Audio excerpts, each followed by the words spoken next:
Hello， 欢迎来到加持桑的魔幻分享。今天我们来看这款由万代在14年发售的《罗伯的魂》155号新安州动画版。这款也算是比较老的模具了，拿的是10年发售的79号普通版换色而成，再多添点配件就拿出来卖了。目前市场价相对而言也要更贵一些。好的，话不多说，来直接看到玩具的本体。首先就是这次本体采用的红色，对比普通版看着要饱和度更高一些。由于是动画入坑的，就我个人而言看着要舒服不少，并且在身材这一块呢，并没有像 MG 那样把腿做过长，整体看上去也比较匀称。然后就是这次身上的金边或者是新级温标识的袖章，都是采用涂装来进行完成的，没有一点异色出界的问题，可见当年戴哥对玩具品控这一块还是有点要求的。虽然官方没有给二魂规定准确比例但是这次罗伯的魂新安州就我个人而言感觉是做的太小了，整个到头顶的高度只有13厘米左右。这边我拿出 HG 或者 RG 的新安州摆在一起比对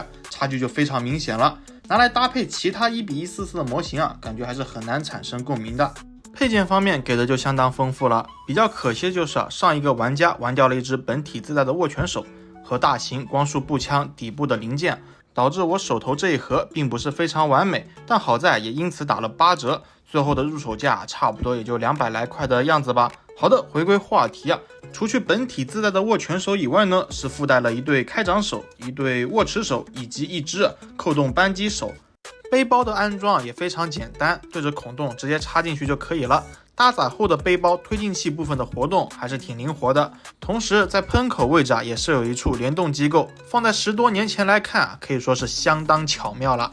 玩具内附属的盾牌上的级温标识也有很好的用涂装还原出来，没有一点异色出界的问题，这点还是蛮不错的。可以通过玩具内附属的连接件搭载在肩甲上，也可以通过替换小臂外甲的方式挂载在小臂上，整个搭载后的效果差不多就是这样了。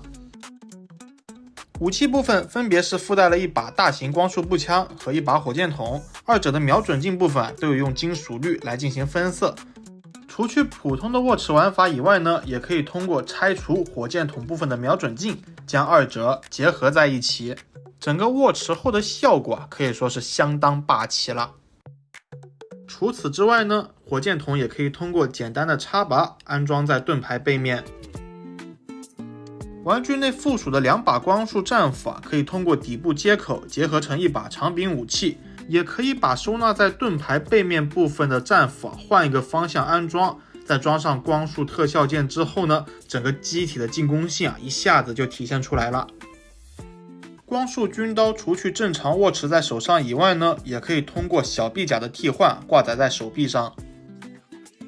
最后也是我最喜欢的这么一个战损头了。动画里面被齿轮书轰掉的这一面，除去显而易见战损造型和银色涂装之外呢，新安州隐藏在面罩之下红色监视器也有很好的刻画出来，非常精细安装上去的效果个人也十分满意。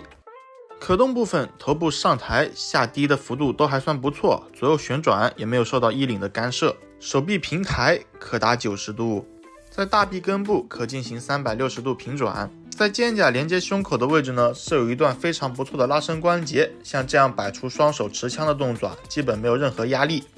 曲肘超过150度，再配合手腕关节可以轻松摸到自己的肩甲。腰身部位前倾的活动幅度还算不错后仰就比较一般了，左右旋转也没有任何问题。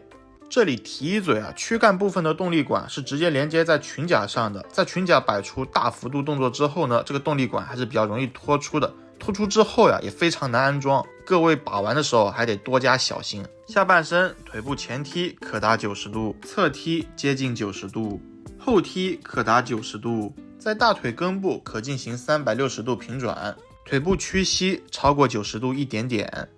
小腿外甲处的推进器可以做出简单拉伸，上下摆动自然没有任何问题，前后活动也是可以的。小腿后侧的推进器也可以单独展开，脚踝处的可动性还算不错，接地性就比较一般了。同时脚掌处也是有一段小幅度可动。好的，在视频片尾简单总结下，目前市场上新安州的小比例模型虽然不少，但在我心中这款 R 魂的新安州绝对排得上第一了。HG 的袖章补色量对不会比图的玩家不太友好 2G 虽然造型和分件都不错，但整体把玩的手感实在是太糟糕了。这款 R 魂虽然是10多年前的老玩具了，但整体可动下比前两者强的不是一星半点，而且整体的用料也十分扎实，拿在手里非常有分量感。这么多年过去了，身上的一些关节也没有出现重力感应的现象，唯一美中不足的就是尺寸做的实在是太小了。想入柜的话，还是推荐摆个 pose 上个支架，直接卡站入柜的话，感觉这个身高差还是蛮膈应的。